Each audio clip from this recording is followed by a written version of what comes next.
पुराणों में लिखा है कि भगवान श्री कृष्ण ने द्वारिका बसाई थी, लेकिन क्या साइंस और आर्कियोलॉजी इस बात को मानते हैं या ये सिर्फ एक माइथोलॉजी का हिस्सा है? इसका जवाब मिलता है साल 1963 से, जब पुणे के डेक्कन कॉलेज ने एएसआई के अंडर द्वारिका में एक्सकवेशन स्टार्ट की और यहीं से शुरू होता है द्वारिका की खोज का सफर। इस पहली एक्सकवेशन से मिलते हैं पहले साइंटिफिक प्रूफ, यानी लगभग 2000 साल पुरानी मिट्टी के लेयर्स और मिट्टी के बर्तनों के टुकड़े, जिससे पता चलता है कि लगभग 2000 साल पहले तक लोग यहाँ पर रहते थे। ये पहला एविडेंस ही आगे की रिसर्च का बेस बना और इसके बाद एएसआई ने साल 1979 में द्वारिकाधीश मंदिर के सामने एक्सकवेशन स्टार्ट की और इस एक्सकवेशन में जो मिला उसने सबको हैरान कर दिया। यहाँ सबसे पहले 9वीं सदी के विष्णु मंदिर की फाउंडेशन मिलती है और इस फाउंडेशन के भी नीचे की एक्सकवेशन से मिलते हैं फर्स्ट सेंचुरी से भी पहले और बाद के कुछ बर्तन और आर्टिफैक्ट्स। लेकिन इन सबके भी नीचे की लेयर में प्रोटो हिस्टोरिकल्स मटेरियल्स मिलते हैं। इस एक्सकवेशंस की रिपोर्ट में सबसे इंटरेस्टिंग बात ये पता चलती है कि जो द्वारिकाधीश का मंदिर आज हम देखते हैं वो इस सीरीज का 5वां मंदिर है और आज की द्वारिका नगरी 8वीं बार बसी हुई द्वारिका नगरी है। इससे ये भी पता चलता है कि ये जगह बार बार बसी, फिर डूबी और फिर बसी। इन दोनों एक्सकवेशन के बाद सन 1983 में डॉक्टर SR राव की लीडरशिप में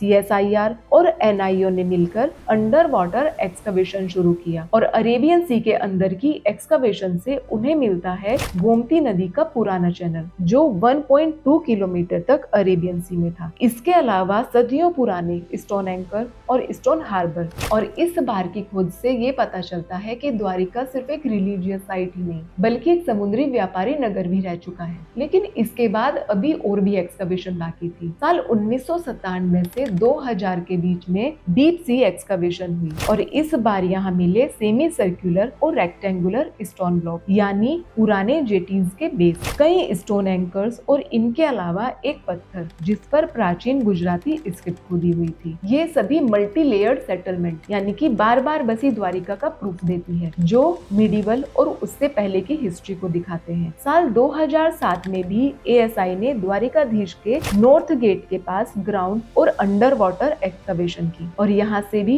8 मीटर की गहराई तक से स्टोन ब्लॉक और वुड बाइंडिंग के हॉल्स, कॉइन्स और मेडिवल स्ट्रक्चर मिले। ये एक्सकवेशन हमें अप्रोक्स 1300 से 800 साल पुरानी सिविलाइजेशन का एविडेंस देती है। ये सभी एक्सकवेशन तब हुई जब आज के टाइम के जैसी मॉडर्न टेक्नोलॉजी नहीं हुआ करती थी। लेकिन 2025 में एएसआई के अंडर वाटर आर्कियोलॉजी विंग ने गोमती क्रीक के पास 3rd राउंड एक्सप्लोरेशन स्टार्ट किया है, यानी कि एक्सकवेशन अभी भी जारी है। पर अभी तक मिली सभी खोजों के वैज्ञानिक सबूत ये दिखाते हैं कि द्वारिका एक मल्टी लेयर्ड हिस्टोरिक सेटलमेंट थी, जहां बार बार ये नगर बसा, फिर डूबा और फिर बसा। तो सवाल अभी भी वही है कि क्या इस मल्टी लेयर्ड सेटलमेंट में वो द्वारिका भी शामिल है जिसे कभी भगवान श्री कृष्ण ने बसाया था? क्योंकि इतने सारे सबूतों के बाद भी आज तक ये नहीं कहा गया है कि ये वही द्वारिका नगरी है जिसके बारे में हम महाभारत और पुराणों में पढ़ते हैं।